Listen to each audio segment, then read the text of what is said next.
মেঘের মুখ যখনই গোমড়া হয়ে যায় আর এক ফোঁটা দু ফোঁটা করে যখনই বৃষ্টি পড়ে, মনটা শুধু চপ, বেগুনি, পেঁয়াজি এসবই বলে।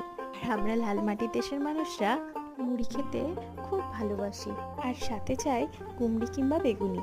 আচ্ছা, এই বেগুনি বা কুমড়ি ভাজতে গেলে প্রথমে বেসনটাকে প্রিপেয়ার করে নিতে হবে। বেসনে নুন, কালো জিরে আর খাবার সোডা নিয়ে ভালো করে ফেটিয়ে নিতে হবে। কনসিস্টেন্সিটা এমন হবে যেন না বেশি গাঢ় হয় না বেশি পাতলা হয়। কুমড়ো বা বেগুনের স্লাইস বেসনের মধ্যে মাখিয়ে গরম তেলে ছেড়ে দিতে হবে। আর ওই যে খাবার সোডাটা দিলাম, ওটা কিন্তু বেগুনিটাকে ক্রিস্পি করবে।